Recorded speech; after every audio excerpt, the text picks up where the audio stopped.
Buenas, ¿qué tal? ¿Cómo andan? Bueno, vamos a dar apertura a este sexto Congreso de Economía Política. Siempre es interesante, cada congreso tiene su coyuntura, ¿no? La verdad que esta tal vez es distinta de las tres anteriores, que fueron más de resistencia, de la coyuntura económica que nos avasallaba. Y vamos a poder, yo creo, charlar un poquito más de las perspectivas que abre, si todo va bien, el próximo gobierno. Y obviamente volver a lo que era la esencia principal de este congreso, que era empezar a hablar en el medio salir de la coyuntura y empezar a hablar de las cuestiones de desarrollo económico de la Argentina, que son cuestiones que justamente requieren tiempo, requieren no estar tan metidos en la coyuntura. Así que vamos a hacer primero una apertura institucional. Yo, con Carlos Puño, director del Centro Cultural de la Cooperación, con Alejandro Villar, rector de la Universidad Nacional de Quilmes, que son los coorganizadores. Ustedes van a ver, ahí están los programas, que es una jornada que dura 2 días, que tiene muchísimos temas. Y después, Sergio Paz nos va a presentar la primera mesa. Vamos a hacer ahí 2 por 1, porque empezamos un poquito tarde. Así que, si les parece, hacemos ya la presentación institucional, porque Alejandro Villar además se tiene que ir en un ratito, con lo cual les propongo que arranquemos ya. Juan Carlos. Muy buenos días, compañeras y compañeros. Gracias y bienvenidos a nuestro centro cultural. Aquí estamos con la Universidad de Quilmes, con su rector, con Alejandro Villar, en este sexto evento. La verdad que, en fin, ya esto se ha constituido el Congreso de Economía que organizamos juntos en un acontecimiento importante en el debate de la economía. Recién un periodista me decía, bueno, ¿con qué expectativa se abre este Congreso? La verdad que si se trata de expectativas, lo hacemos con una enorme expectativa, con un enorme optimismo y con una gran esperanza de los tiempos por venir, a partir del viraje político que se dio en la Argentina luego del triunfo de esta alternativa popular y democrática en las PASO en la Argentina, que por otra parte abrirá seguramente una perspectiva trascendente en todo nuestro continente. En fin, lo hacemos entonces esta apertura con nuevos augurios. Yo veía un papel en borrador que tenía en una carpeta del 5º Congreso de Economía Política mío, un papelito. Y la verdad que la situación con la que nos sentíamos, yo diría, subjetiva y objetiva hace un año atrás, con respecto a la actual, determinada justamente por este acontecimiento político tan trascendente, es muy distinta. Bueno, todavía decía, estamos saliendo del reflujo de la derrota del 2015, de la derrota política. Hay un tema de retroceso de los gobiernos populares en el continente. Estábamos con lo de Bolsonaro, que lleva a una pérdida de la soberanía económica, que se acentúan las estrategias internacionales del imperialismo. La deuda está generando una destrucción del sistema productivo, apropiación del patrimonio natural e industrial. Y por último, de algún modo me preguntaba, ¿qué tenemos luego de este huracán destructivo? Y no voy a seguir con eso, porque creo que lo que vale la pena es que pensemos de aquí en más la economía y la política a partir de este viraje que tenemos con felicidad en la Argentina. Cierto es que es un acierto el título acerca de la encrucijada, ¿no?, de la economía argentina. Y es imprescindible entonces que, además de la decisión y la determinación política que tiene y tendrá nuestro próximo gobierno, hace falta que los que, en fin, tenemos alguna responsabilidad desde el punto de vista de la teoría, de las ideas, seamos capaces de debatir para construir nuevas ideas que, no venimos de la nada, venimos también de experiencias políticas valiosas como tuvimos nosotros en nuestros 12 años. y con un análisis y una ponderación, en fin, crítica de todo ese periodo, creo que desde esa ponderación podemos entonces pensar los nuevos tiempos, en fin, asumiendo el desafío de la creatividad. La historia es maestra de la vida, como decía Cervantes, pero no se repite. Por lo tanto, acá hay un gran desafío a la creatividad. Todo, y lo primero es la voluntad política de los gobiernos, no hay duda. Y tenemos un gobierno emergente de una gran coalición política, económica, social y cultural, y consecuentemente esa coalición tendrá que enfrentar a poderes fácticos que no se van a resignar así nomás a que haya redistribución del ingreso en la Argentina, retomemos una senda de justicia social, sino que habrá que transitar un camino complejo de contradicciones a los efectos de que esa gran coalición y esa gran unidad se vaya imponiendo a esos sectores que concentraron riqueza a lo largo de todos estos años. Todos sabemos bien que la riqueza no se esfuma, la riqueza se transfiere. Algunas veces a mí me gusta hablar de una suerte de Lavoisier argentino. Nada se pierde, todo se transfiere. Por lo tanto, creo que ahora nos enfrentamos al desafío político, económico y cultural de generar una transferencia a favor ahora de las grandes mayorías nacionales. El evento de ayer para enfrentar esta tragedia del hambre en la Argentina creo que es un interesante y positivo ejemplo de, en fin, de el camino que hay que atravesar. Termino planteando que nosotros tenemos que atender, no hay periodista que no le pregunte a cualquiera que tiene que ver la economía qué vamos a hacer con la deuda externa. Y efectivamente es un problema gravísimo. Pero en realidad yo creo que hay que invertir el planteo. Lo primero que hay que definir es qué vamos a hacer con los 16 millones y medio de pobres, con los 5 millones de hambrientos, con los millones y millones de desocupados, con la pérdida del 18-20% del salario, de las jubilaciones, de la fuga de científicos y la pérdida de presupuesto para ciencia y tecnología, para las universidades. Todos los temas de carácter cultural, social, la destrucción del Estado. Eso es el interrogante fundamental que tenemos que resolver los economistas y todos. Pero bueno, nosotros entendemos a la economía como a la economía política, como una ciencia del hombre, como una ciencia social. Por lo tanto, si la mira está puesta en ese sentido de ciencia del hombre, ciencia social y ciencia política, y en la convicción de que tenemos que asumir el reto del debate teórico y cultural desde la economía también, creo que este Congreso seguramente, una vez más, será un aporte a encontrar las mejores perspectivas y las mejores alternativas para, en fin, este nuevo periodo que iniciamos con esperanza y con optimismo y que celebraremos el 10 de diciembre la gran mayoría de los argentinos. Muchas gracias.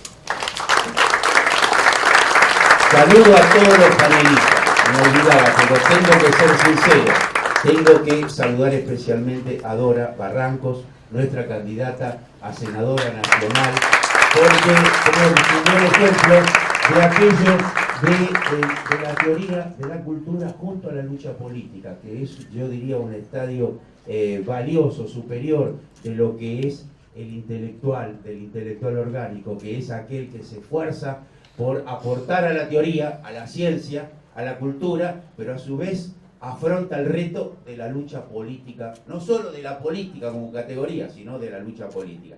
Saludos a Dora, además, bueno, a todos los otros panelistas.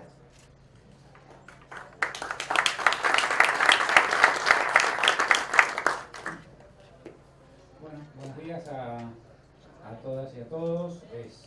Es un honor además compartir la mesa con este panel y también un honor y un gusto seguir en esta senda del congreso que venimos realizando junto con el Centro Cultural de la Cooperación ya en su sexta edición.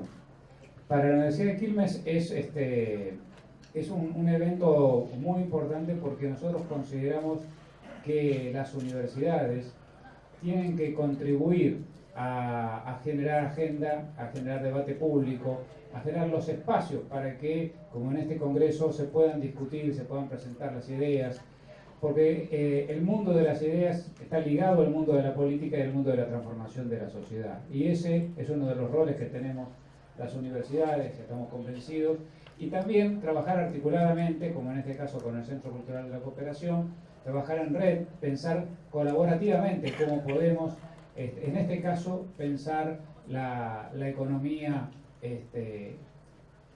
global y la economía argentina. Estamos de nuevo frente a un nuevo fracaso del neoliberalismo, cada vez más estruendoso, cada vez más dañino para nuestra sociedad.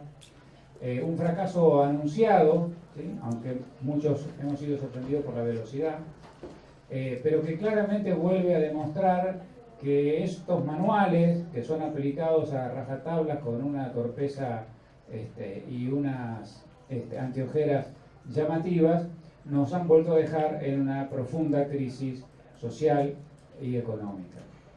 Y entonces es deber del sector público, de las universidades, de las organizaciones como el Centro Cultural, de generar espacios como este para discutir, para debatir, para pensar cuáles son los caminos, para hacerlo desde la teoría y también desde la práctica, desde las políticas públicas, los caminos que hay que transitar de aquí en más para encontrar finalmente un sendero que coloque a la Argentina en un lugar que tenga que ver con el desarrollo, la inclusión, la equidad, un país más grande y, como dijo ayer el candidato Alberto, que dice que él no quiere ser un gran presidente, sino el presidente de un gran país.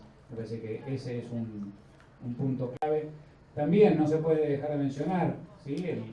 el acto de ayer. Fue muy interesante, estuvimos las universidades, estuvieron los movimientos sociales, estuvo desde la iglesia hasta los sectores más combativos, es decir, el hambre tiene que reunirnos para resolverlo definitivamente en la Argentina. Pero si queremos pensar un país inclusivo, donde ya el hambre deje de ser un tema de agenda, porque no sea un problema, tenemos que pensar cuál es el lugar del conocimiento, de la ciencia, la tecnología, la innovación. Y si queremos dejar de ser un país meramente exportador de materia prima y sujeto al vandalismo permanente del capital financiero, tenemos que apostar e invertir en educación superior, en ciencia, en tecnología e innovación. Y tenemos que apostar a lo que yo creo que es el valor más importante que tiene la Argentina, que son las personas. La ciencia, la tecnología, la innovación no es una cuestión de fierros, de tecnología, es una cuestión de las personas, de los jóvenes, de los científicos, de los estudiantes, de los becarios, que son los que tienen la capacidad de construir ese nuevo conocimiento, y esa es una de las grandes fortalezas que tiene nuestro país, y al cual hay que apostar con políticas públicas consistentes. Así que yo aprovecho para saludar al panel, agradecer como siempre a Dora, que siempre está dispuesta para colaborar en las actividades que la convocamos, y como bien dijo Juan Carlos, cubre, digamos, desde la intelectual tan reconocida como la militante política, y esperamos que siga colaborando con nosotros y con un poquito de suerte en el Senado.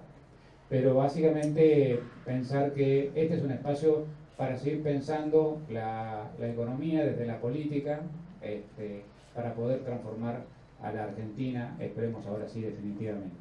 Yo tengo un compromiso en mi universidad que me obliga a retirarme, así que aprovecho también para despedirlos y augurar un congreso muy fructífero. Así que muchas gracias.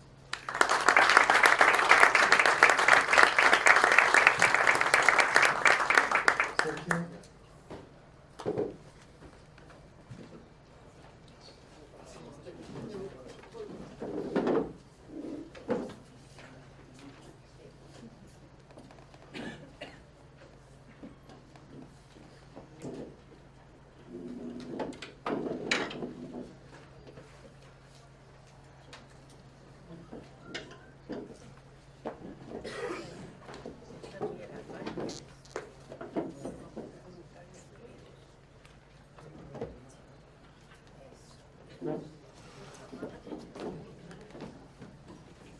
Buenos días a todos y todas. Les dimos el lujo de comenzar este 6º Congreso de Economía Política con un panel realmente potente que seguramente va a dejarnos interrogantes, preguntas, e incluso va a venir a interpelar nuestra disciplina de base. Nos parecía importante iniciar con un panel que indague sobre la ciencia, la tecnología, el rol del Estado, el rol de las empresas públicas también, en esta temática que es la dinamización de los procesos de innovación y cómo esto puede ayudarnos a construir un país más justo, más soberano, más independiente, más libre. Primero quiero agradecerles a cada uno de los que han aceptado la invitación. Este panel que se ha titulado caprichosamente, como se titulan todos los paneles, digamos, el rol del Estado en los procesos de innovación, va a tener distintas miradas y en esas distintas miradas vamos a encontrar una riqueza especial, buscada y que también espero que nos sorprenda. Este panel está integrado por Patricia Guti, por Ignacio Sabatella, por Paula Lenguita y por Dora Barrancos. Voy a darle primero la palabra a Patricia Guti. Patricia Guti es doctora en Economía y Gestión de la Innovación por la UAM España, profesora de grado y posgrado en la UNEQ y en la UBA. Actualmente es nuestra directora de la licenciatura en Economía del Desarrollo e investigadora en nuestro departamento. Es especialista en el área de Economía y la Innovación y especialmente en políticas de ciencia, tecnología e innovación. Entonces le damos la palabra a Patricia.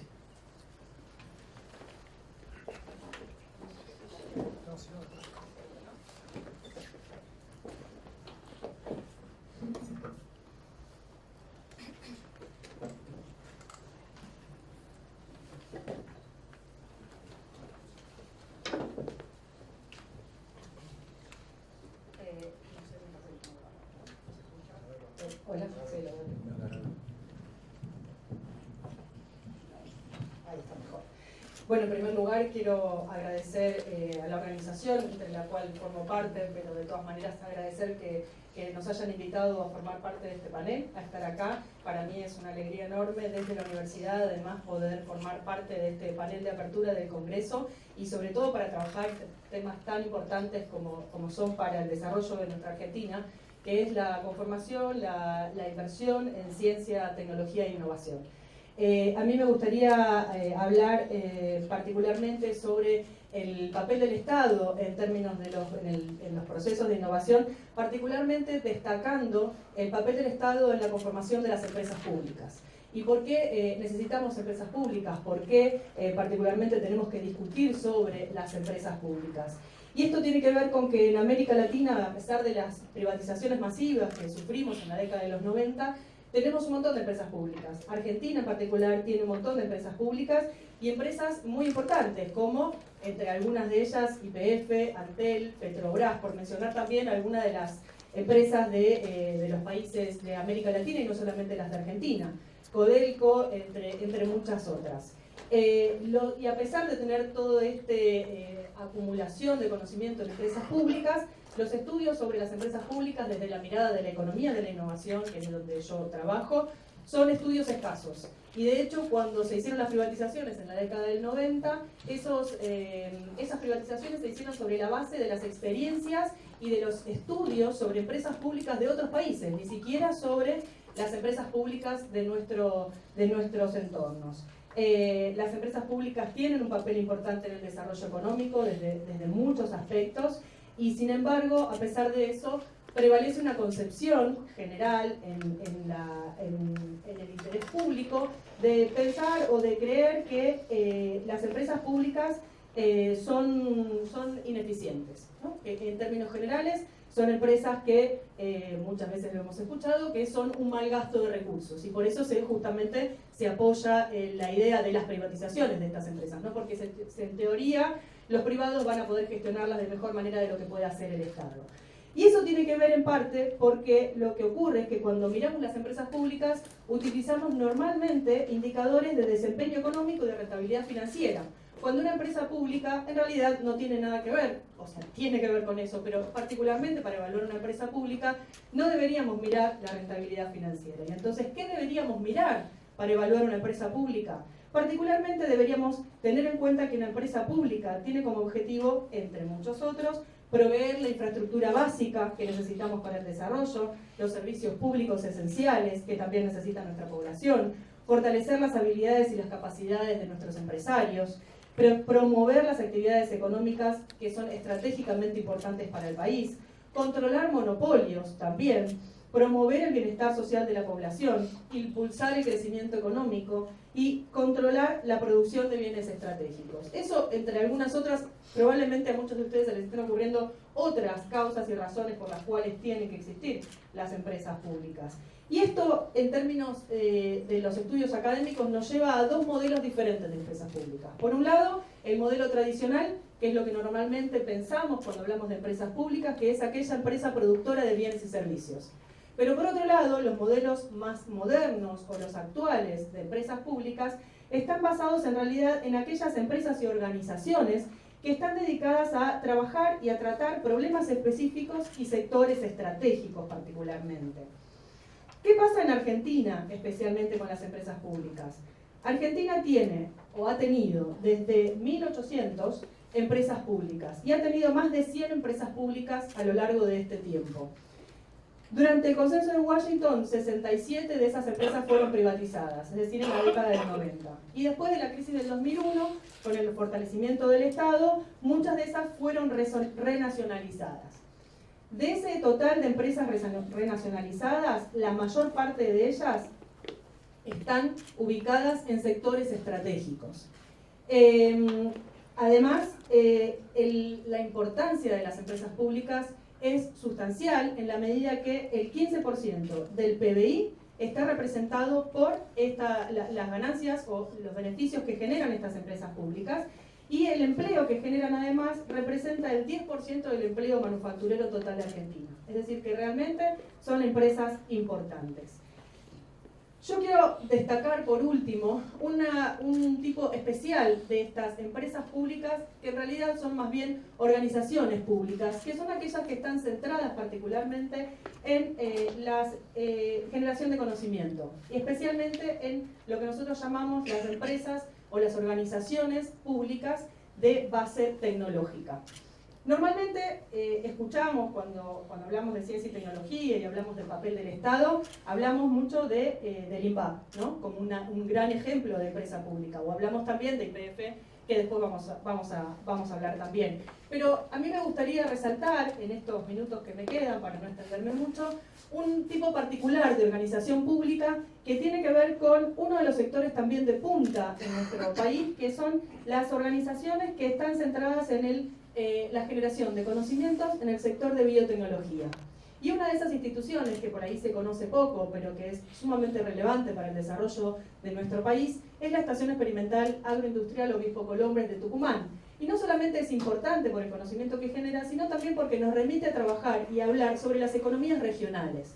Y eso es muy importante, porque también para generar un país con desarrollo necesitamos especialmente desarrollar nuestras regiones, es decir, descentralizar, trabajar también en el fortalecimiento de las provincias.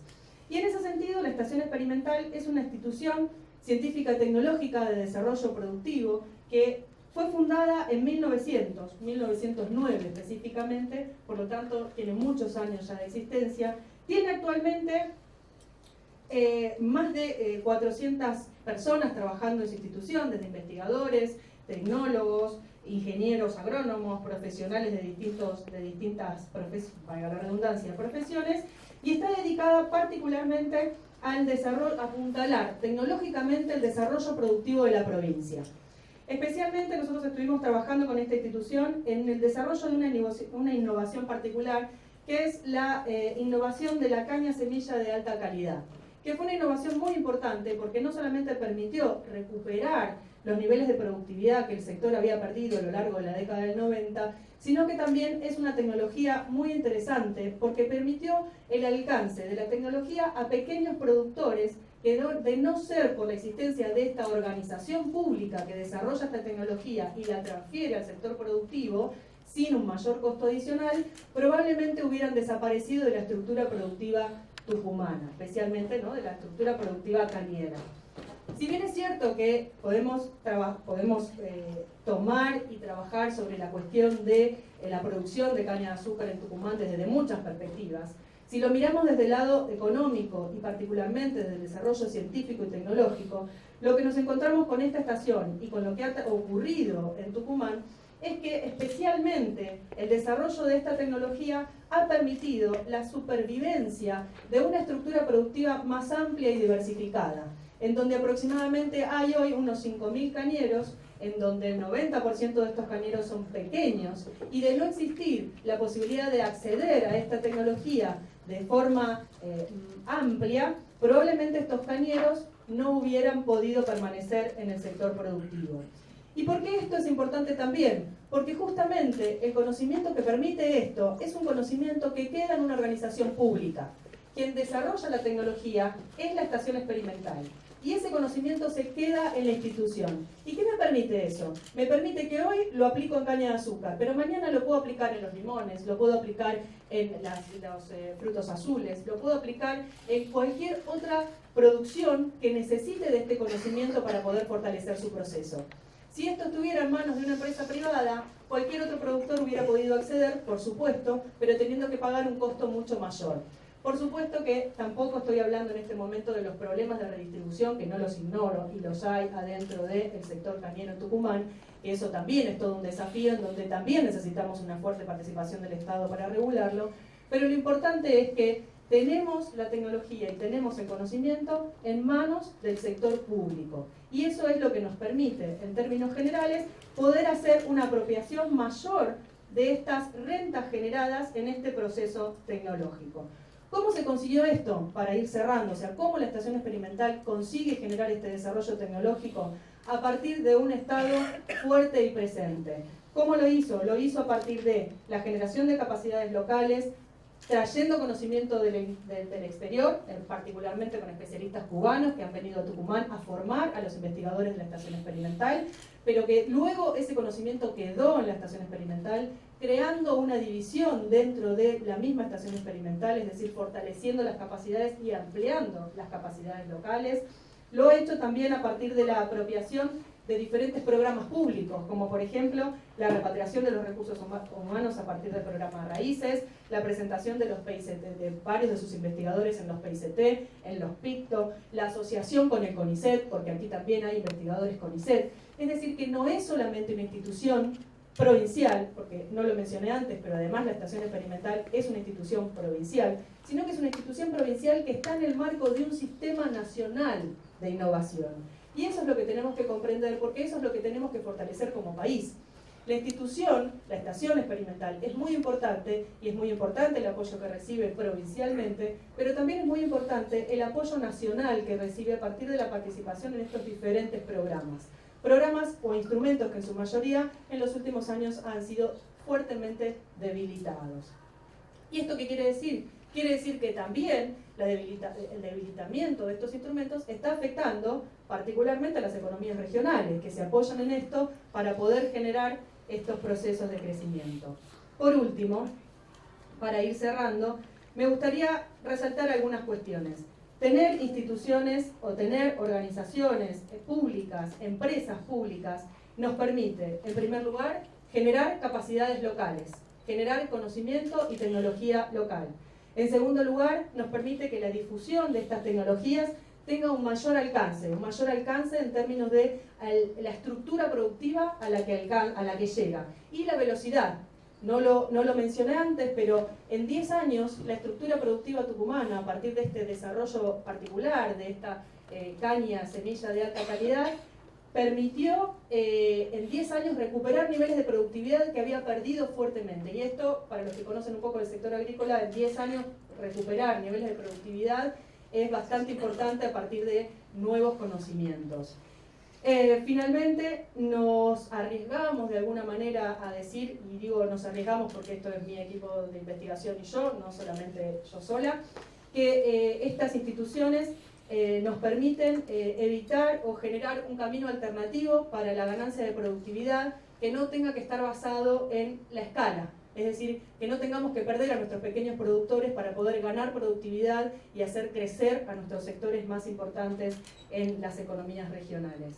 Y de alguna manera, y esto lo podríamos discutir un montón, si nosotros tenemos regiones fuertes, si tenemos estructuras productivas fuertes, si tenemos sectores productivos fuertes, podemos pensar una manera más ventajosa o beneficiosa para poder insertarnos en las cadenas globales de valor y poder hacerlo en aquellos eslabones de mayor valor agregado, que es lo que nos va a dar mayor posibilidad de tener un desarrollo equilibrado en el país. Gracias.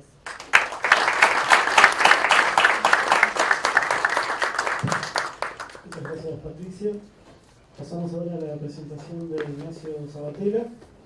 Ignacio es doctor en Ciencias Sociales de la Universidad de Buenos Aires, investigador del CONICET, asentado en el Gino Germani, y también realiza tareas de investigación aquí en el CCC y en nuestra Universidad Nacional de Quilmes, profesor de la Facultad de Ciencias Sociales en la UBA y es especialista en el sector de la energía.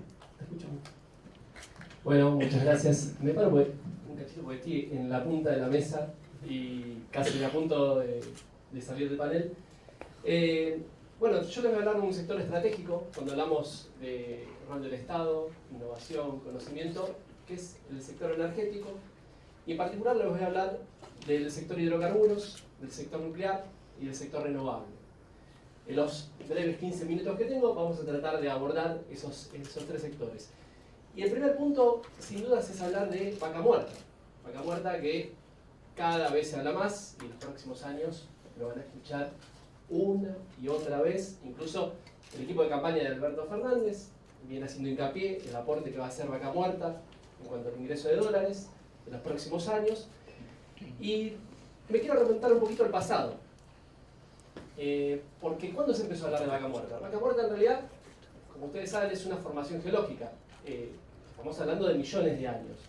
Pero a partir del año 2010, la YPF controlada por Repsol y el grupo Eskenazi hizo tres anuncios de descubrimiento de vaca muerta, lo pongo entre comillas. Yo me noté acá las fechas: 7 de diciembre de 2010, 10 de mayo de 2011, 8 de noviembre de 2011. Tres anuncios en solo 2 años. ¿Cuánto invirtió la YPF controlada por Repsol y el grupo Eskenazi? Cero. Invirtió cero en vaca muerta. Tres anuncios con fines más especulativos que productivos, con la idea de valorizar accionariamente a la empresa, con la idea de vender este proyecto hacia afuera. Pero fue justamente la puesta en valor que hizo la YPF controlada por el Estado a partir del año 2012, saben ustedes, Ley de Soberanía Hidrocarburífera, que permite realmente lanzar el desarrollo de vaca muerta en un contexto muy difícil que tiene que ver con la caída de la productividad de los yacimientos convencionales, yacimientos que habían sido descubiertos 50, 60, 70 años atrás por la YPF estatal, mayormente, y en el contexto de la restricción externa, de la cual volvemos a hablar hoy en día, la falta de dólares, la imposibilidad de seguir sosteniendo grandes importaciones energéticas al final del gobierno anterior. Y fue justamente la recuperación de YPF la que permitió realmente lanzar vaca muerta. Y algunos hechos que ustedes conocen, pero que vale la pena mencionar: esta YPF recuperada, que reinvirtió utilidades desde el inicio de esta recuperación, pero que también buscó sociedades con empresas privadas. Recordarán ustedes la controvertida sociedad con Chevron para el yacimiento Loma Campana, pero que fue en definitiva Loma Campana el que permitió a YPF hacer esa famosa curva de aprendizaje que se requiere en una industria petrolera muy compleja, en la cual hay que hacer inversiones de riesgo, no siempre se llega a una inversión exitosa en cuanto a los retornos, pero fue este primer desarrollo piloto, junto con un segundo piloto que hubo con la empresa Dow en el yacimiento El Orejano, los que permitieron luego pasar a una fase de desarrollo y de producción comercial tanto de petróleo como de gas. A su vez, tenemos que mencionar un rol clave que tuvo la YPF recuperada por el Estado, que fue la creación de ITEC, una empresa de base pública compartida por YPF y el CONICET en el año 2013, que permitió profundizar, ahondar en los conocimientos que se requieren para explotar esta famosa formación no convencional vaca muerta. Y como les decía, esta curva de aprendizaje que realiza YPF junto con Chevron, pero YPF como operador del yacimiento Loma Campana y el Orejano, permiten cada vez una reducción de costos más importante que empieza a ser atractivo vaca muerta para otras operadoras. Y lo que tenemos es, sobre el final del gobierno anterior, una YPF que ya estaba produciendo comercialmente vaca muerta, y muchísimas operadoras que empiezan a acercarse a Neuquén. Como ustedes saben, son las provincias, desde la Constitución del 94, las dueñas de los recursos hidrocarburíferos, son las dueñas del subsuelo, entonces son las que hacen estas concesiones y controlan, vigilan la actividad de las petroleras en su territorio. Llega el periodo Cambiemos. El periodo Cambiemos, un gobierno de Macri que se monta sobre este lanzamiento de vaca muerta que se había producido durante el gobierno anterior, que Macri viajó 2 o 3 veces, no recuerdo ya, a vaca muerta a hacer grandes anuncios, a mostrar como que era un éxito de su política de gobierno, pero evidentemente venía desde el año 2012, como les decía. Pero lo particular de este periodo es que se desplaza a YPF como empresa protagonista, como empresa líder del sector en vaca muerta, y hoy en día tenemos que la empresa líder de vaca muerta es Tecpetrol. Quizás no les suena tanto el nombre Tecpetrol, pero si yo les digo que es la subsidiaria del grupo Techin, por ahí les suena un poquito más. Bueno, Tecpetrol tiene en sus manos la concesión de Fortín de Piedra. Hoy en día es el yacimiento con más producción de gas de todo el país, está explicando el 10% de la producción nacional. Paso el chivo, esta tarde a las 5 de la tarde vamos a estar presentando una ponencia específica sobre el caso de Tecpetrol y el yacimiento Fortín de Piedra, en qué contexto normativo y regulatorio se dio este despegue fenomenal de este yacimiento. Y además otro punto que no voy a poder ahondar acá, tiene que ver con la transferencia de conocimientos que empezó a hacer YPF, porque saben ustedes que a principios del gobierno de Cambiemos se dio la salida de Miguel Galucho, quien fuera presidente durante la etapa recuperada de YPF hasta el año 2016. Galucho creó una empresa que se llama Vista Oil, y esto es, lo vengo conversando con Patricia, algo muy interesante. Vista Oil está compuesta por ex ingenieros geólogos de YPF. Esto es uno de los mecanismos por los cuales se da esta transferencia de conocimientos del sector público al sector privado. Y bueno, es notable como Vista Oil, una empresa muy chiquita, hoy en día está operando en vaca muerta con grandes resultados, producto de que su cuerpo de especialistas ya había trabajado en YPF en vaca muerta. Y como les decía, para el próximo gobierno se plantea el desafío de vaca muerta. ¿Por qué hablamos tanto de vaca muerta? Estamos hablando de recursos estimados de gas que equivaldrían a 185 años del consumo actual. Y en el caso del petróleo, a 86 años al ritmo de consumo actual. Por eso estamos hablando de vaca muerta no solo como la solución al autoabastecimiento de petróleo y gas en el mercado interno, sino también como una plataforma exportadora y generadora de divisas. Obviamente, desde mi punto de vista, esto está por verse, depende de factores que tienen que ver con la coyuntura, con el corto plazo, para que se pueda hacer realidad esta performance de vaca muerta. Pero sobre todo, cuando estamos hablando de una mesa que tiene que ver con la innovación, con el conocimiento, tenemos que pensar cómo superamos un posible modelo primario exportador a base de petróleo y gas.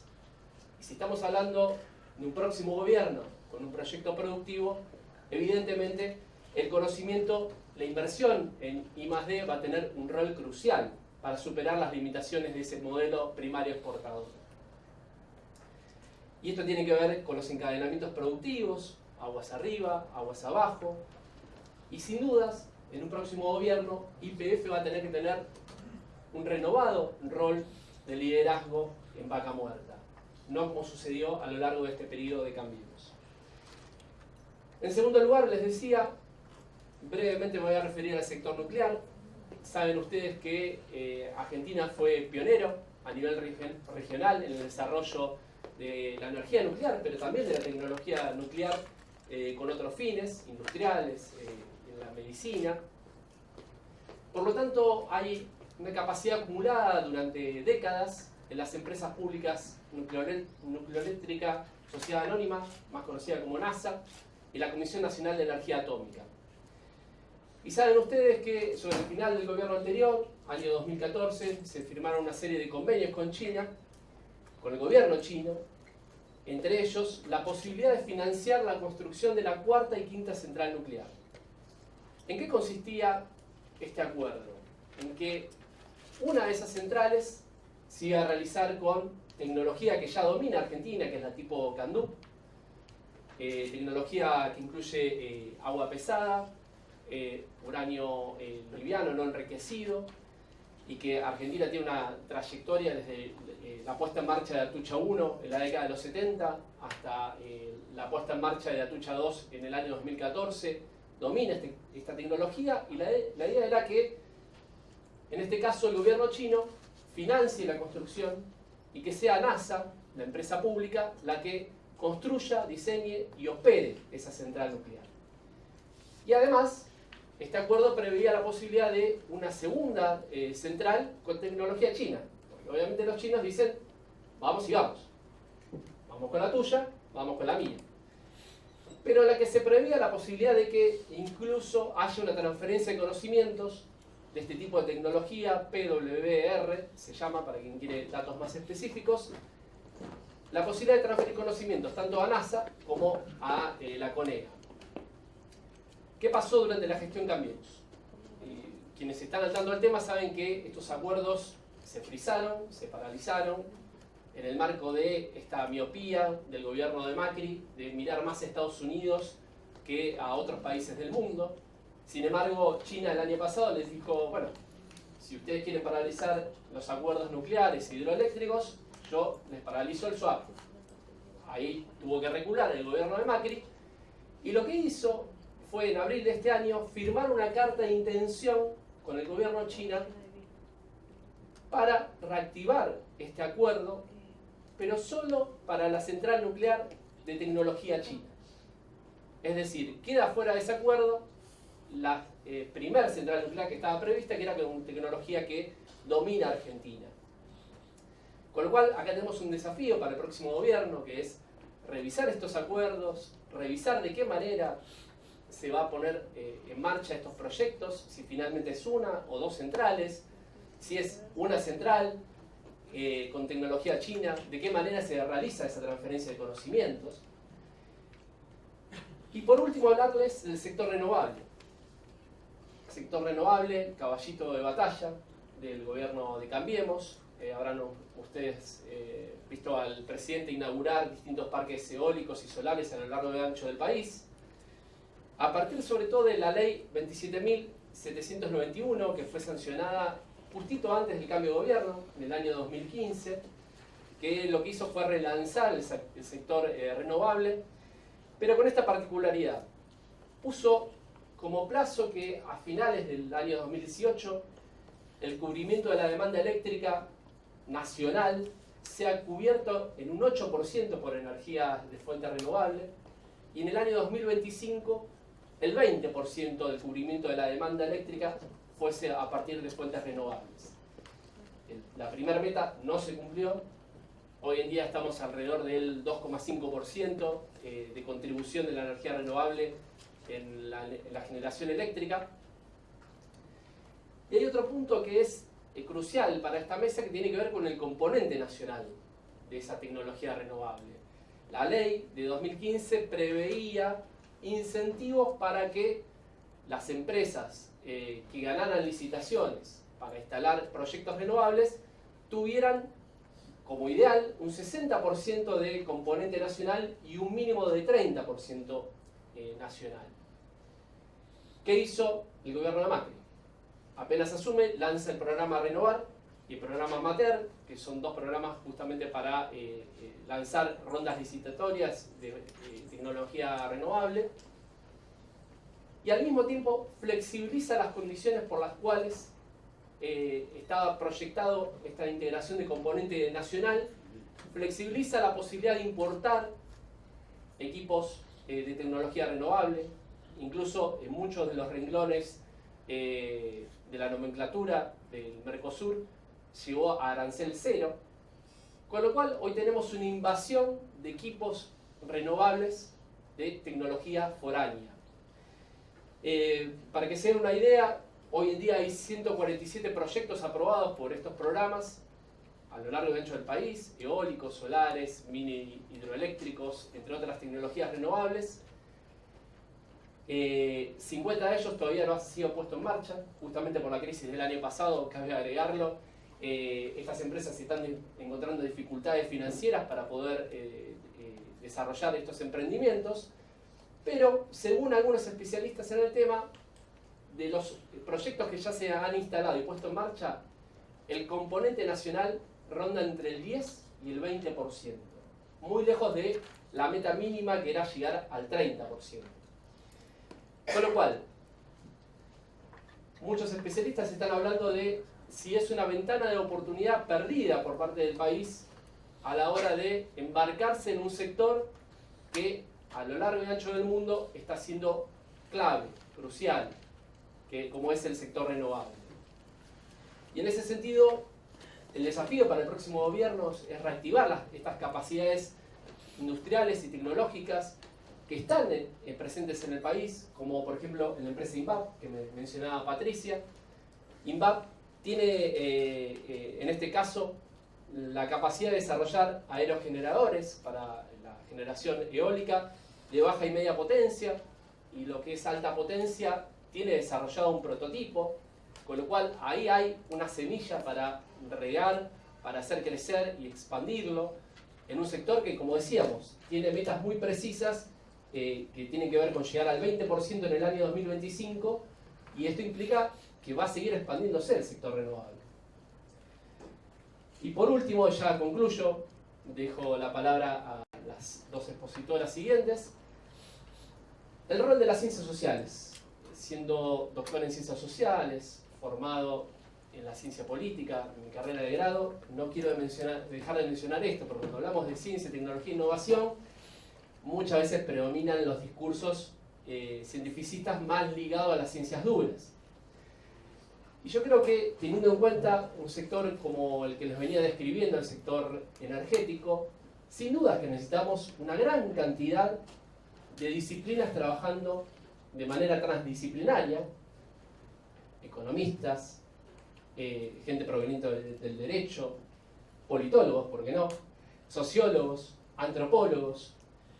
¿Y por qué les digo esto? A ver, yo me anoté algunas razones por las cuales no deberíamos dejar de tener en cuenta las ciencias sociales en el sector energético. Y fíjense ustedes, seguramente se nos van a ocurrir muchísimas más si nos ponemos a pensar juntos.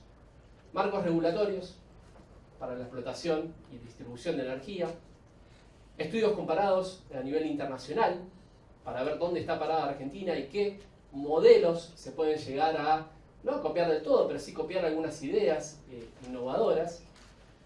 Régimen laboral, fundamental, crucial. Por ejemplo, Vaca Muerta, tenemos que recordar que el gobierno de Macri en el año 2017 lanzó una reforma que flexibilizó las condiciones de los trabajadores petroleros.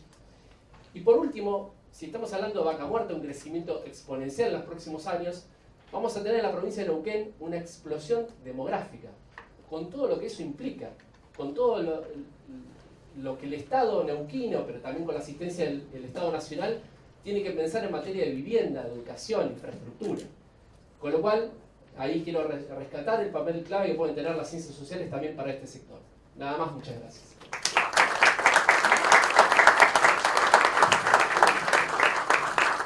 Muchas gracias, Ignacio. Quiero agradecerle a los dos expositores por el uso del tiempo, venimos bárbaro.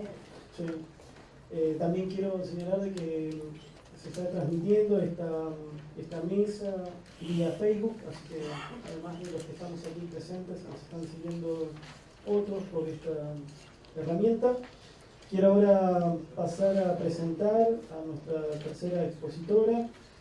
Ella es Paula Lenguita, socióloga, doctora en Ciencias Sociales por la UBA, y un postdoctorado en la Universidad Federal de Río de Janeiro, en Brasil, investigadora independiente del CONICET, coordinadora del programa de estudios críticos sobre el movimiento obrero del CIEL. Es docente de posgrado en la UBA y en la Universidad Nacional de La Plata, y estamos dispuestos para escucharte, Paula. Bueno, buenos días a todos, todas, todes.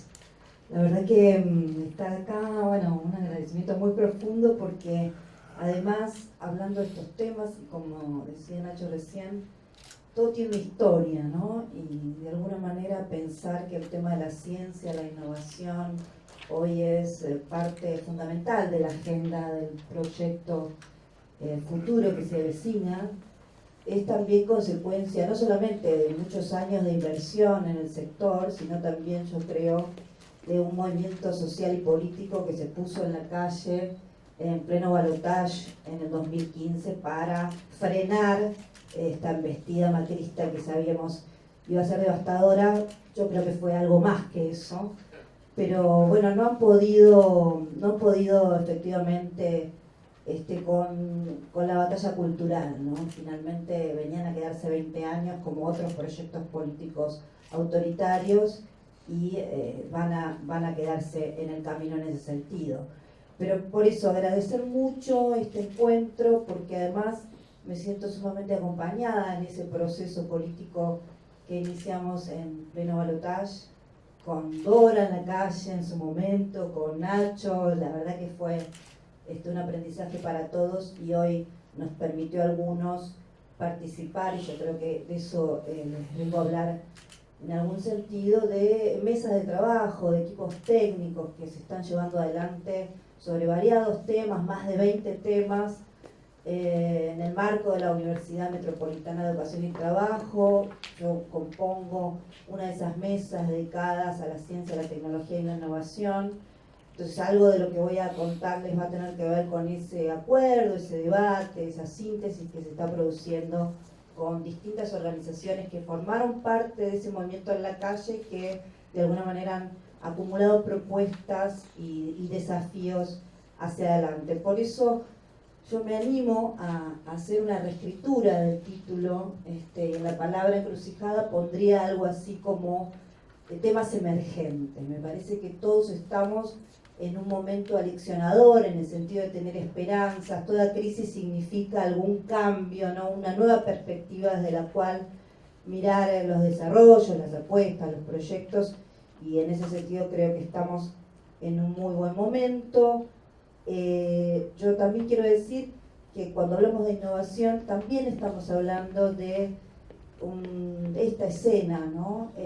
Hablar de innovación, economía, desarrollo, en general traía propuestas de varones, y fíjense, en este caso es un panel mayoritariamente compuesto por mujeres. Entonces me parece que algunas de estas cosas están cambiando. Bienvenida esas transformaciones. Entonces decirles, y podría empezar por ahí, el debate, la ingeniería social que se está dando, yo creo que muy auspiciosamente, casi les diría por primera vez, en pleno escenario electoral, un proceso que acumule debates, trayectorias, propuestas y síntesis en el marco de esto que les comentaba. Se está dando los equipos técnicos de trabajo al frente de todos. Me ponen a mí en la posibilidad de contarles algunas tareas alternativas, algunos temas alternativos que se están pensando desde el campo de la ciencia, la tecnología y la innovación. Yo podría hablarles de uno de los que me parece tiene mayor caminar, incluso con experiencias federales. Lo que comentaba la compañera Patricia me parece que es central, ¿no? Uno de los debates centrales en la mayoría de estas comisiones es la idea de federalización, digamos. cómo enraizar todas las estructuras actuales y las futuras de conocimiento en un marco de mayor institucionalidad federal, ¿no? Acompañando procesos regionales y locales, pero con algún sistema nacional que permita esa articulación de una manera más próspera. En ese sentido, dejaría nada más un título que es una enorme propuesta pensada incluso articuladamente con varias de estas comisiones, que está relacionado con un sistema público de producción de medicamentos, muy ligado a este objetivo que tiene Alberto respecto a un sector social bastante maltratado, ¿no? Como es el de los y las jubiladas. Entonces ahí hay antecedentes en Córdoba, Dora no me va a dejar mentir, hay antecedentes en Santa Fe que están revisándose de una manera muy firme para hacer esta apuesta política definitiva. La otra cuestión que quería señalar es que mucho de lo que nosotros estamos mirando como alternativas tiene que ver incluso con esto que les decía al principio, de movimientos sociales que han dado agenda, han gestado propuestas, han intervenido. Algo mencionabas al principio respecto a este momento histórico-político en el cual los movimientos sociales entran a la escena de los debates académicos, de conocimiento, institucionales, y nosotros también participamos muy activamente en los debates y en la ingeniería que están surgiendo de esos desafíos y de esos desarrollos. Y en ese sentido, sí, y esto era toda una introducción para decirles que quiero traer a discusión, sobre todo, lo que estamos considerando como elemento emergente dentro de este conjunto de disciplinas que significan el sistema de ciencia, tecnología e innovación, que tiene que ver con, por supuesto, las luchas feministas, las luchas por la reproducción, que empiezan en la década del 70 y hoy están convalidándose con un movimiento que a mí me gusta decir, ¿no? Sobre todo en Argentina, a partir del Ni Una Menos, en el 2015, estamos en una suerte de rebelión feminista. La rebelión feminista que no está pudiendo ser ocultada, ¿no? Es un conjunto de agendas que han debido constituirse por años. Yo por eso mencionaba estos debates en los que ahora se actualizan, están en la agenda de las feministas europeas y sobre todo las italianas desde la década del 70, y pensar esta agenda en términos genealógicos, en términos retrospectivos, en ese momento se aspiraba a un salario por el trabajo doméstico. Eso se actualizó gracias a toda esta marea verde maravillosa, gracias a debates que quiero mencionar también. El próximo fin de semana vamos a tener el Encuentro Nacional de Mujeres, donde esto que llamamos ingeniería social se fue dando en ese sentido, ¿no? Si uno tuviera que comprender esta rebelión feminista del 2015, que después se prodigó en un sentido de poder pensar una huelga nacional de mujeres, eso después tomó el impulso de una huelga internacional de mujeres que desde hace 2 años se viene llevando en la mayoría de los países occidentales y algo más en otras experiencias. Todo esto, las mujeres lo sabemos muy bien, es parte de un recorrido silencioso pero muy cálidamente debatido. Hay mucha reflexión en las agendas que hoy se están poniendo sobre la mesa. Y yo quiero aprovechar entonces estas circunstancias para comentarles muy brevemente algunas de las cuestiones que está de alguna manera esperando, auspiciando esta emergencia, lo que en algún sentido se llama economía del cuidado. Como les decía, esto surge en el propio esquema de debate feminista en los años 60 y 70, surge bajo la preocupación de algunas feministas de la lectura que el marxismo y sobre todo Marx hizo del desarrollo capitalista, de cómo de alguna manera fue expropiado un sector de la población para configurar un esquema de clases sociales.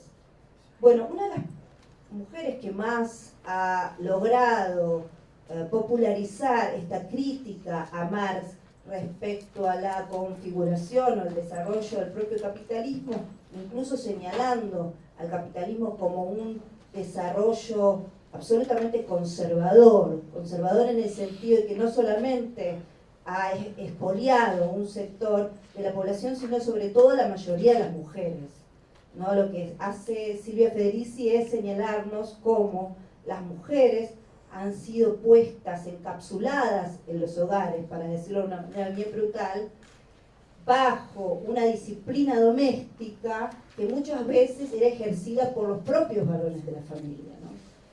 Entonces, todo este recorrido crítico de Marx y de algunas lecturas marxistas ha permitido desarrollar una idea según la cual no podemos seguir sosteniendo en términos de islas o de rupturas todo aquello que sucede en la economía productiva, llamada productiva en el sentido de amparada por las lógicas y las leyes del mercado, y lo que sucede en la producción de la vida doméstica privada.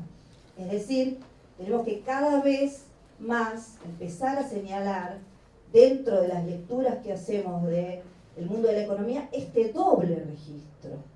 Las mujeres no estaban, esta famosa frase, ¿no?, que hemos escuchado todas cuando las amas de casa decían, no, yo no trabajo. Bueno, esta idea tenemos que empezar a desterrarla necesariamente, porque si no, no estamos entendiendo, como no lo pudo hacer Marx en su momento, una cuantía de trabajo que permite, como dice esta lectura del feminismo, ser la base para el desarrollo capitalista. Es todo este trabajo invisibilizado, que mayormente llevan adelante las mujeres, históricamente llegan adelante las mujeres, que es la que sostiene el desarrollo del capitalismo.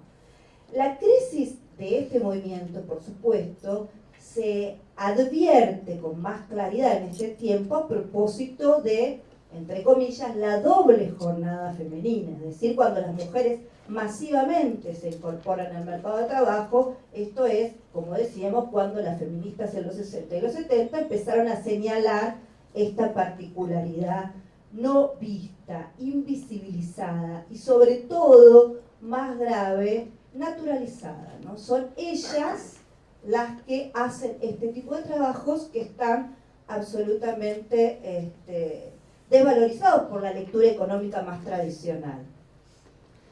Entonces, en el actual recorrido, en los actuales debates que están muy imbuidos de lecturas mucho más innovadoras, por eso la idea de innovación que recién traía Nacho desde el punto de vista de lo societal, me parece que tiene que ser hoy auspicioso en el sentido de repensar nuestra práctica política, repensar la economía política desde la cual vamos a versar los nuevos desafíos que tiene este país y la economía capitalista en general.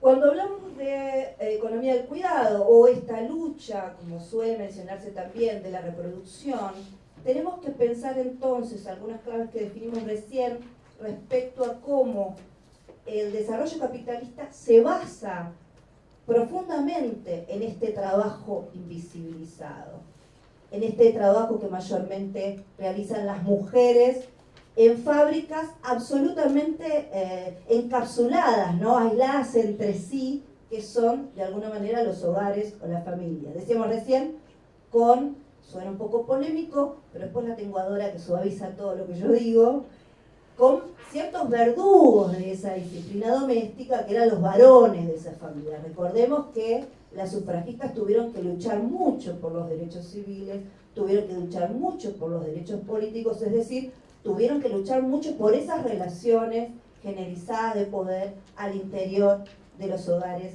capitalistas.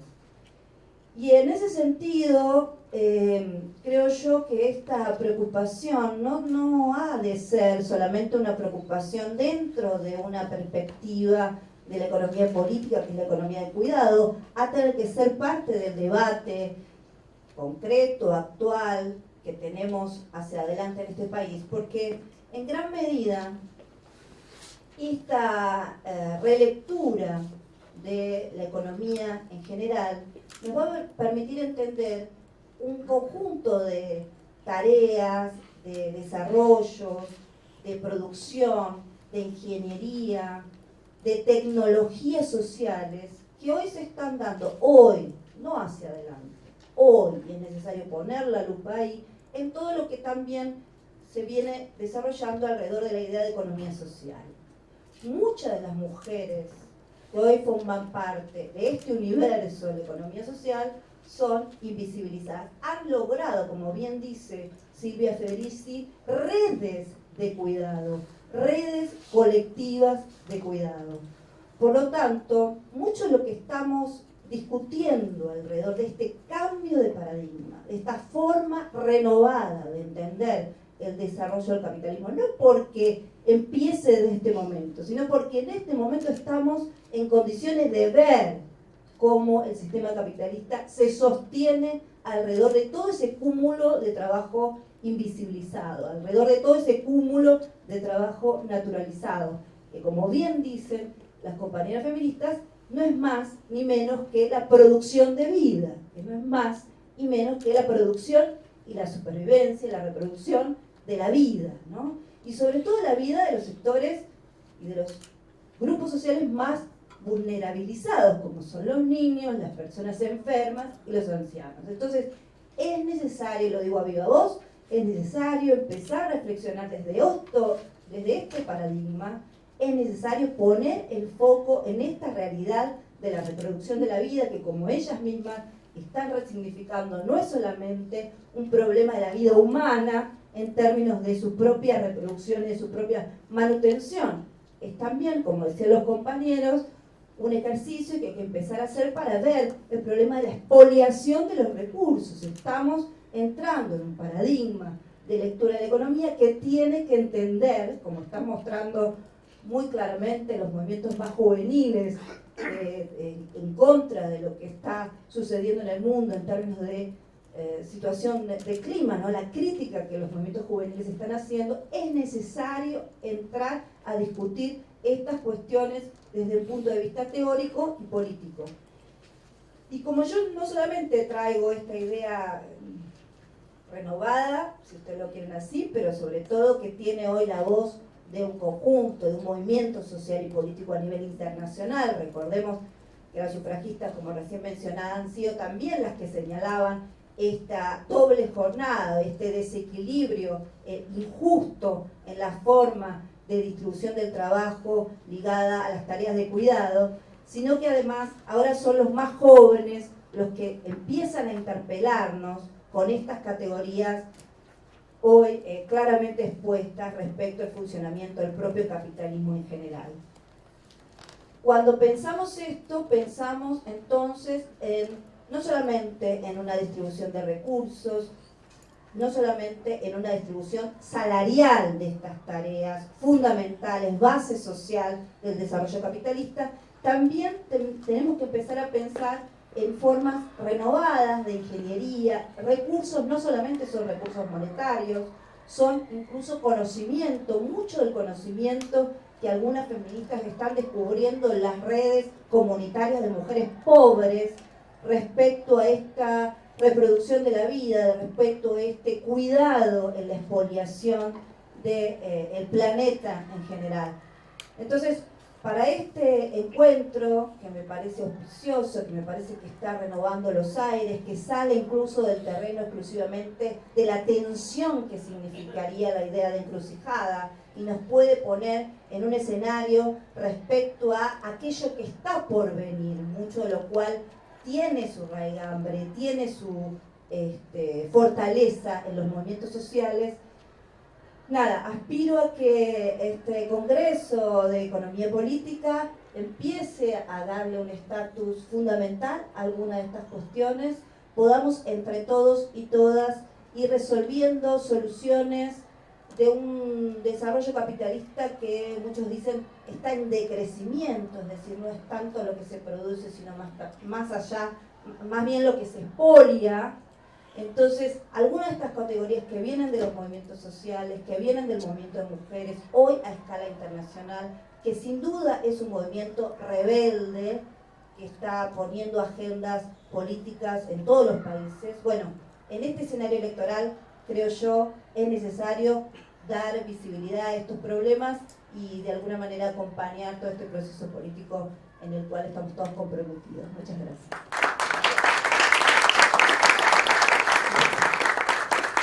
Muchas gracias, Paula. Pasamos ahora a la presentación de Dora Barrancos. Dora es socióloga, doctora en Historia por la Universidad de Campinas, en Brasil, profesora en la Facultad de Ciencias Sociales de la UBA, profesora de la Universidad y en tantas otras. Fue directora del Instituto Interdisciplinario de Estudios de Género de la Facultad de Filosofía y Letras de la Universidad de Buenos Aires. Fue directora de CONICET en representación de nuestras ciencias sociales y humanas. Premio CONEX 2016, personalidad ilustre de esta ciudad. Directora de nuestra cátedra de género en la Universidad Nacional de Quilmes. Actualmente candidata a senadora nacional por el Frente de Todos. Y te voy a presentar como creo que te gustaría que te presente. Una feminista, una luchadora y una estudiosa de los feminismos, de los géneros y derechos humanos. Gracias. Bueno, muchísimas gracias. Esa es la presentación. Si no, nos vamos atrás, llegamos al precámbrico. Muchísimas gracias a estas dos cuencas culturales y del conocimiento, el centro y la querida Universidad de Quilmes, que, como dice Sergio, me hospeda. Y es un gusto enorme participar con estos elencos juveniles que renuevan todo y renuevan agudamente las preguntas sobre las relaciones de la ciencia, la tecnología y la sociedad, desde perspectivas que han sido muy interesantes. Lo mío va a ser rápido, creo que tenemos poco tiempo, y es un repaso general acerca de, bueno, las relaciones de ciencia, tecnología y sociedad son inescindibles. Hay obviamente interpretaciones un poco diversas acerca del motor de la ciencia. Hay una teoría muy interesante que sobre todo se extendió en el área anglosajona, es un poco el externismo de la ciencia y la tecnología. Y hay otra posición que es más de índole francesa, sobre todo Francia tuvo un cultivo muy importante con epistemólogos de la talla de Bachelard, Canguilhem, que piensa más bien que en el resorte de la ciencia y lo tecnológico son internos a la ciencia, ¿no? No apaga la idea de que hay un contexto social, sino que dice cuáles son los motores más vibrantes, que encienden más. Bueno, el externismo ha sido muy importante en el sentido de que siempre ha dicho, no hay, el contexto social es el vigor necesario para, es el que da los impulsos al conocimiento científico, porque además son las preguntas que rompen epistemológicamente la ciencia, siempre van a provenir de una tensión entre el afuera y el adentro.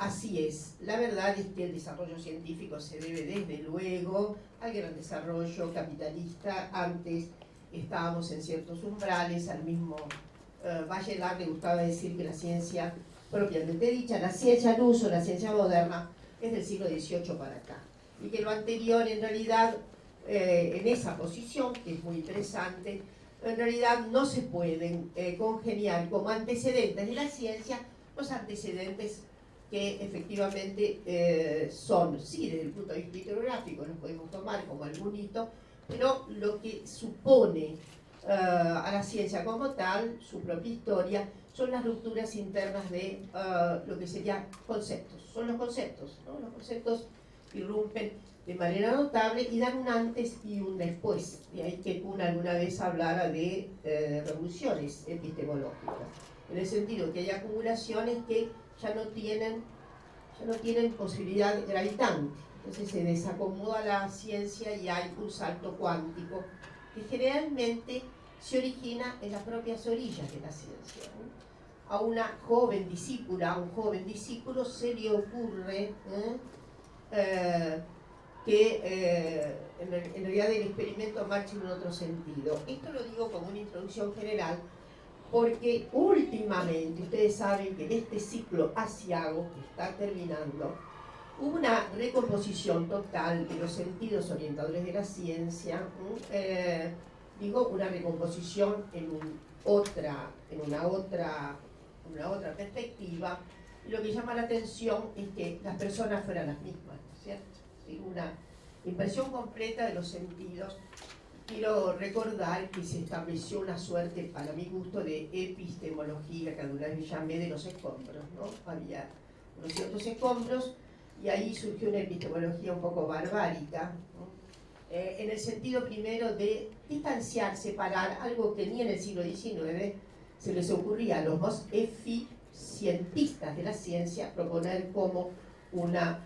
Así en el siglo XIX obviamente estaba muy urgida por elementos de eficacia. ¿Qué hacía?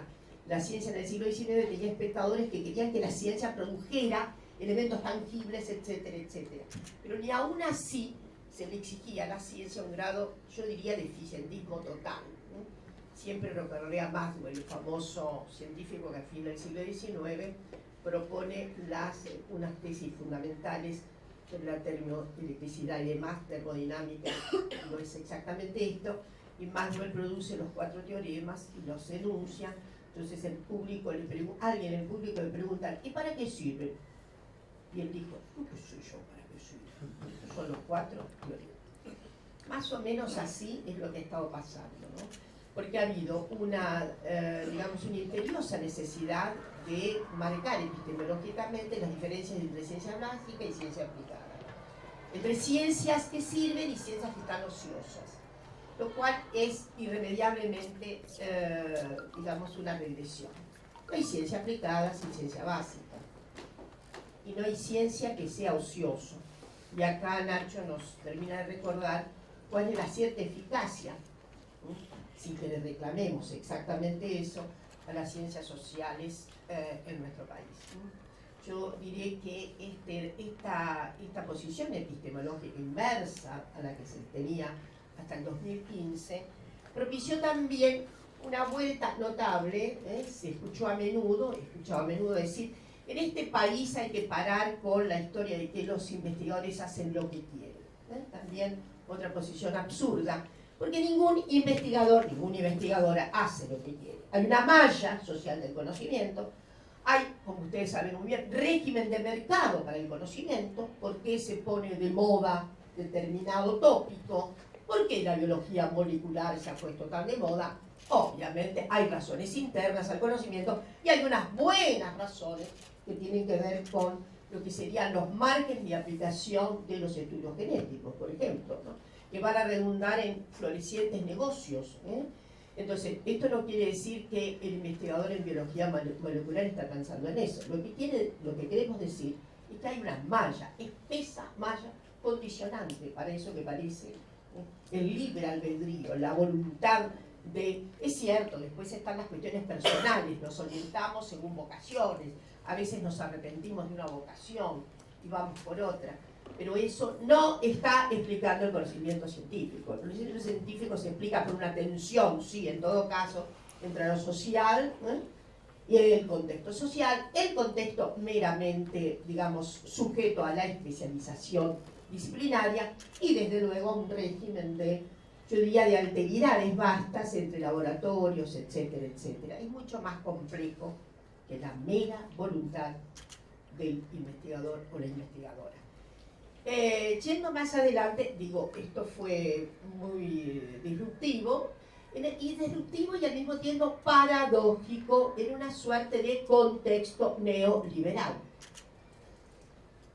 El contexto neoliberal parece que le asegura a los individuos que hagan lo que quieran, ¿no? Algo raro, ¿no es cierto? Mientras tanto se entiende lo que quiere decir la paradoja, ¿no? Entonces, hay que impedir que los investigadores hagan lo que quieran, pero el régimen de autorización es liberal. Liberal, ustedes saben que es paradójico llamar liberal a este sistema.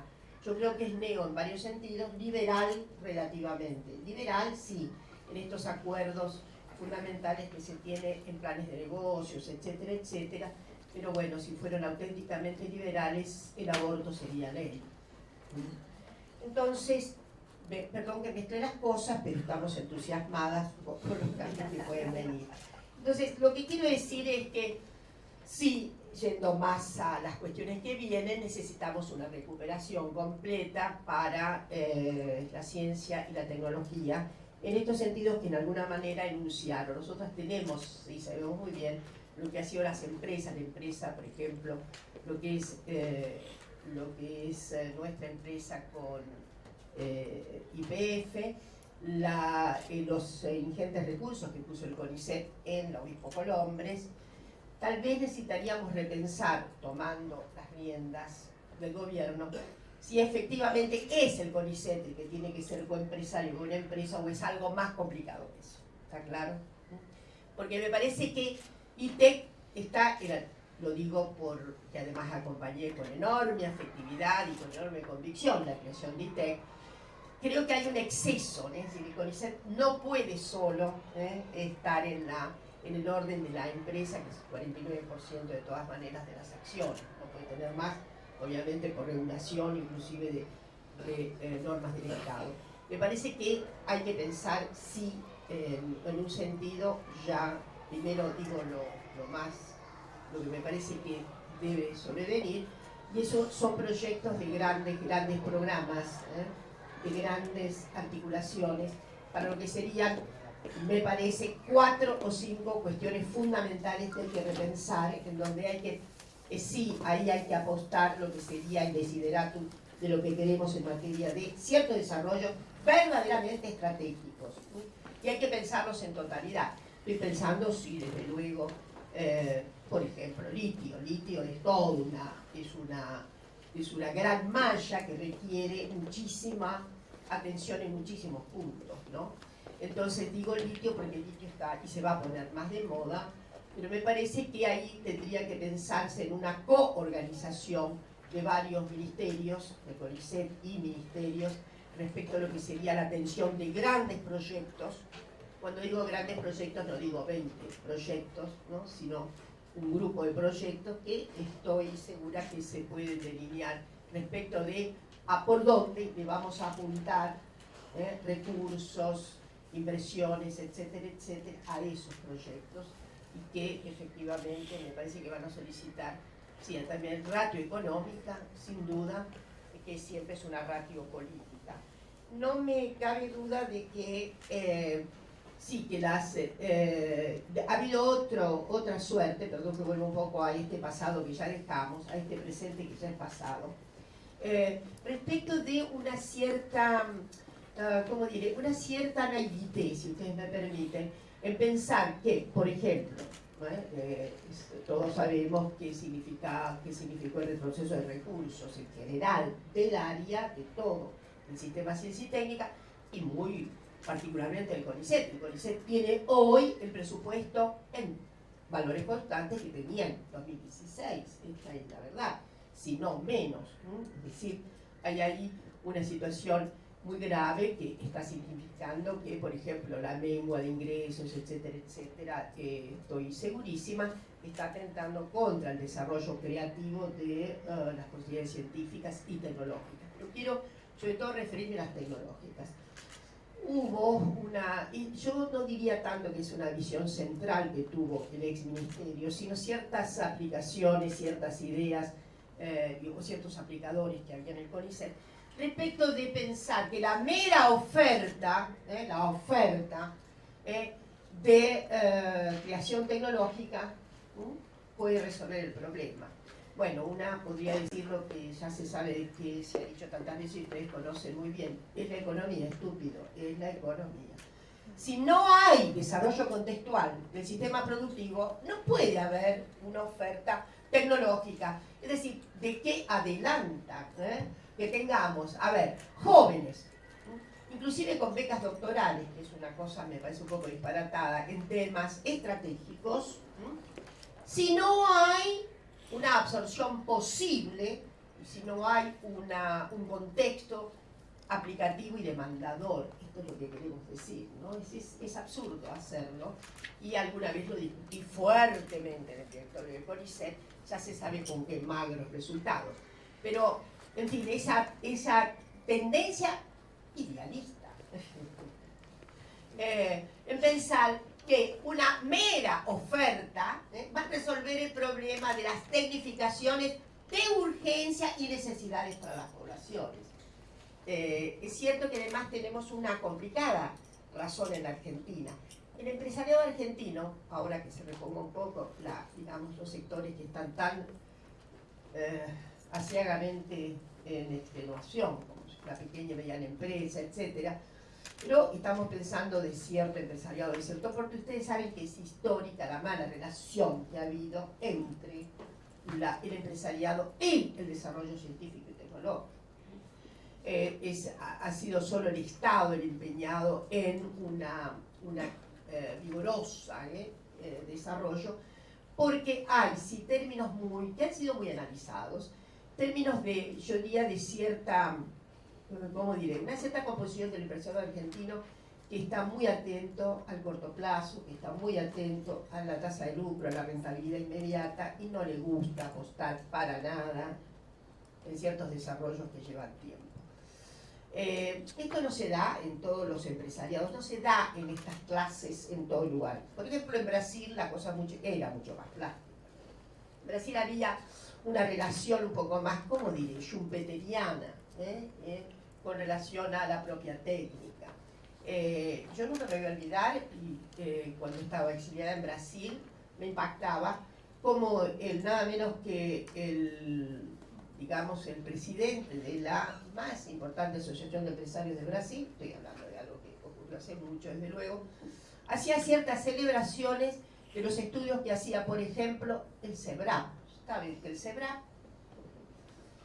era un centro fundamental de izquierda, marxista, en su mayoría, la composición lo era, Paul Singer, Francisco de Oliveira, etc. Y me llamaba la atención que ciertas producciones del CEBRAP eran analizadas nada menos que por el presidente de las empresas en Brasil, que era a la sazón muy erudito el hombre. Pero esto nunca, decía, esto es un panorama que no hay en Argentina, y efectivamente pasaron los años y no mejoró esa relación. El empresario argentino es díscolo respecto de estas cuestiones que, salvo algunas empresas que efectivamente hay algunas empresas en donde la investigación es inexorable porque efectivamente el ritmo de cierta creatividad es fundamental. Me refiero sobre todo a la industria de fármacos, ¿no?, donde el ritmo es muy rápido, hay un nuevo desarrollo y tasa de inmediato.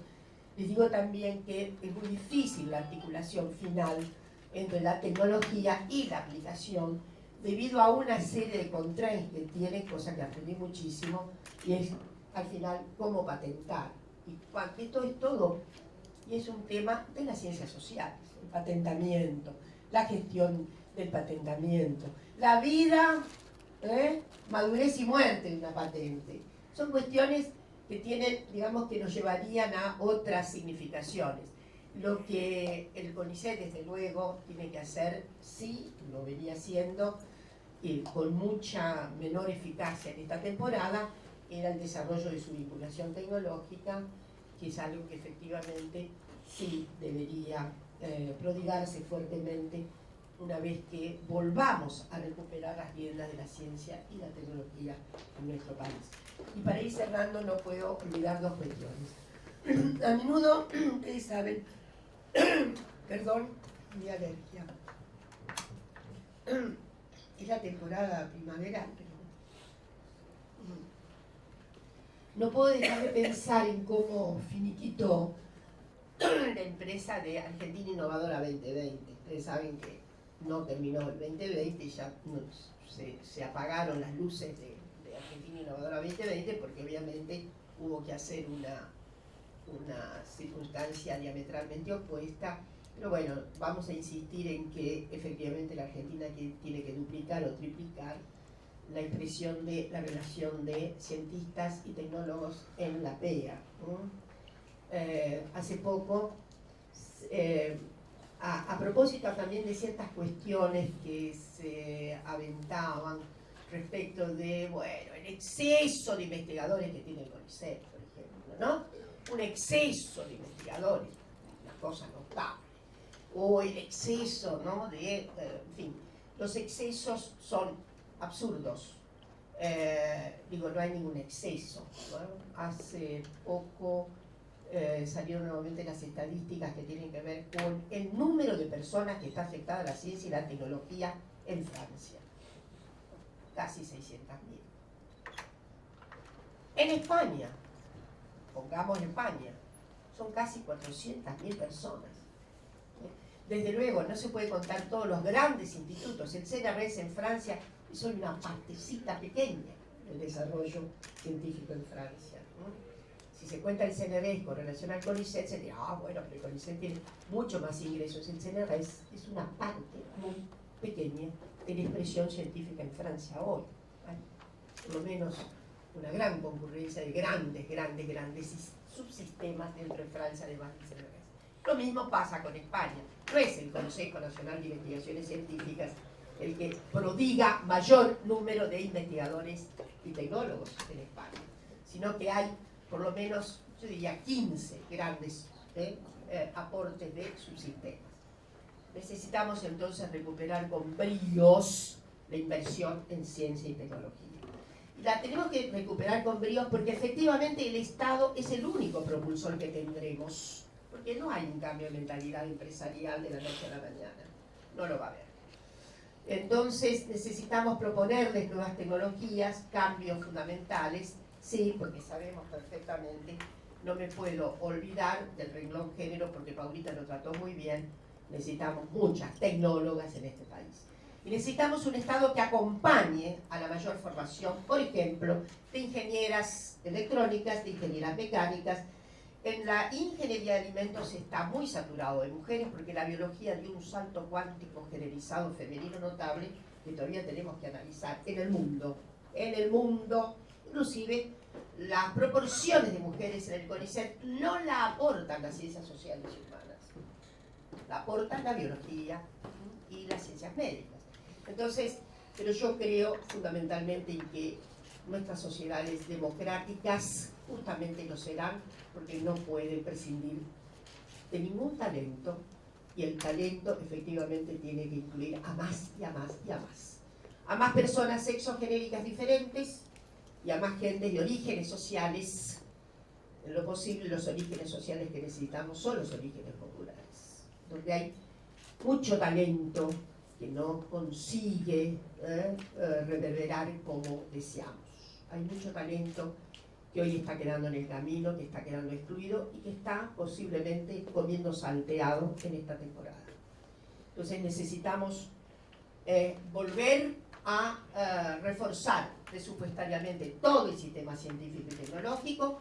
Probablemente tenemos que innovar mucho, insisto, en grandes proyectos que le den un carácter de asociación multisectorial, pero que tenemos que abajo seguir fomentando el ingreso de más y más gente al sistema científico, que tenemos que hacer una gran inversión para que efectivamente haya verdadera inclusión social y científica en nuestro país. La ciencia es absolutamente social, aunque sea ciencia biológica, es ciencia social.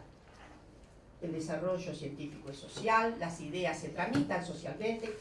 En los laboratorios cada vez hay más cultura y menos circunstantes naturales. Cada vez hay más. Un laboratorio, ¿con qué se hace? 90% de un laboratorio es cultura.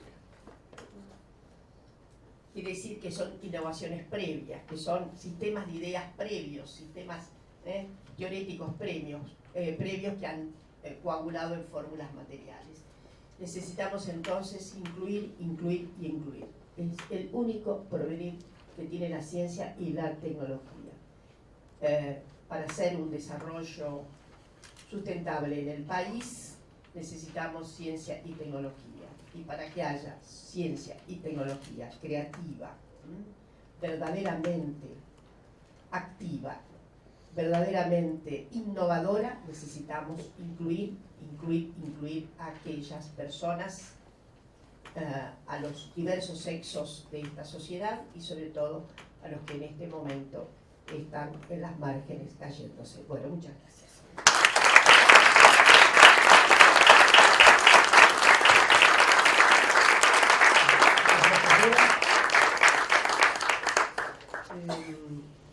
Voy a sacrificar el espacio que tengo para hacer comentarios, de modo de tener unas 2 preguntitas por parte del público. Nos quedan 5 minutitos como para cerrar esta mesa. Quiero adelantarles que tenemos una rica agenda con mesas hoy y mañana. También tendremos una mesa de economía y género que se ha impuesto como una marca también en este congreso. Allí tendremos diversos trabajos y de la misma forma con cada uno de los tópicos que se fueron aquí vertiendo en cuanto a la estructura productiva, la inserción de nuestro país en el mundo y también al rol que las distintas instituciones públicas aspiran a tener, esperemos, a partir de los vientos que corren y a partir de octubre y del resultado electoral. Así que dejo abierto a unas 2 preguntas. Tenemos 5 minutitos antes de que abandonemos este recinto y vayamos a disfrutar de las mesas. ¿Hay alguien que quiera preguntar? Listo. Profesor, usted acá en una charla que estuvo en Flaxo con uno de los profesores que hablaron sobre China, le quería preguntar si usted considera que la economía en el mundo se está organizando en función de la economía china.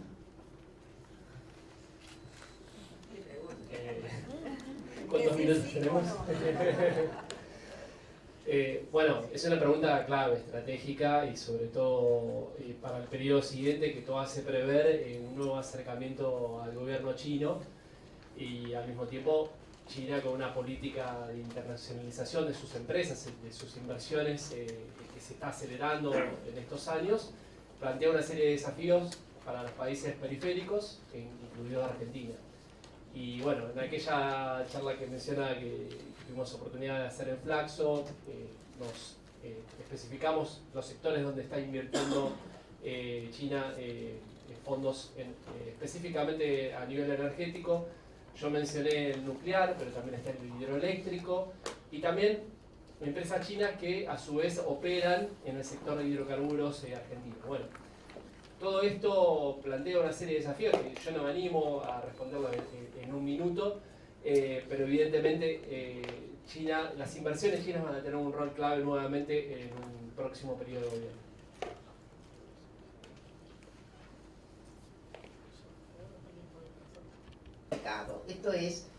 Esto antes acontecía solo en Argentina, ¿está claro?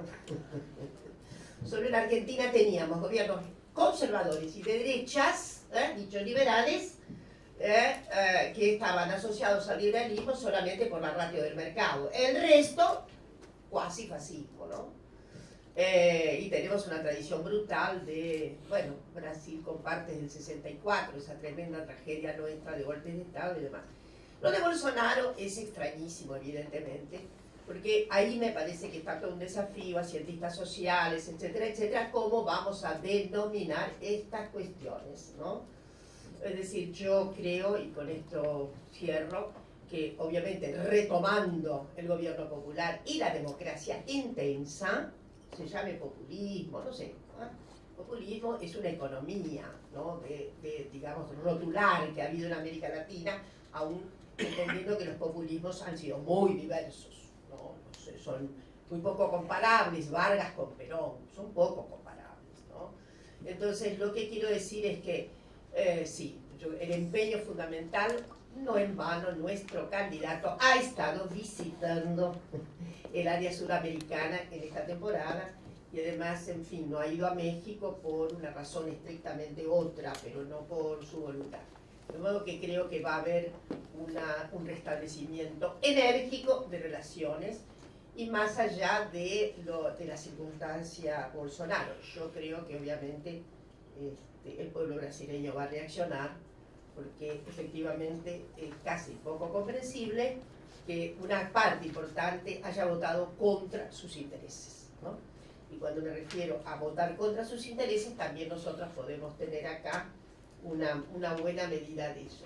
Pero en fin, vamos a apostar a que haya cambios en Brasil y vamos a apostar fuertemente a que nuestro gobierno en diciembre restablezca los colectivos fundamentales para hacer los pactos más fuertes respecto de nuestras integraciones. Yo creo que ese es la masa de economistas seguramente sabe, que están aquí hoy, sabe perfectamente que la malla fundamental es una agregación de nuestras economías frente a las disuasiones que existen en, digamos, en el orden mundial. En fin, me parece que deberíamos hacer muchos esfuerzos de creatividad conceptual para ver cómo determinamos. Yo con esto termino, perdón, estoy amenazando que termino y no termino, es así. Quiero decirles que para mí es muy difícil llamar a esto modelo neoliberal. La verdad, modelo es una excedencia tremenda. Se llama modelo a una cierta configuración atinada, aunque no esté de acuerdo, ¿está claro? Cierta configuración atinada de resortes que se presuponen. Para mí esto fue un plan audaz de negocios. Plan audaz de negocios que terminó de esta manera energúmena, con una suerte de proposición dialéctica que terminó fagocitando a la propia gallina de los huevos de oro, ¿no?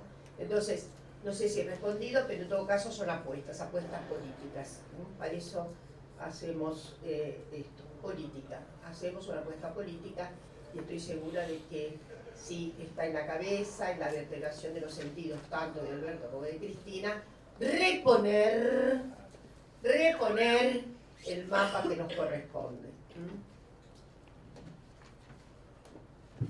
Bien, les había adelantado que íbamos a tener una mesa rica de argumentos y también interpelaciones, ¿sí? Así que nos dejan un muy buen mapa, compendio de tarea, digamos, por delante.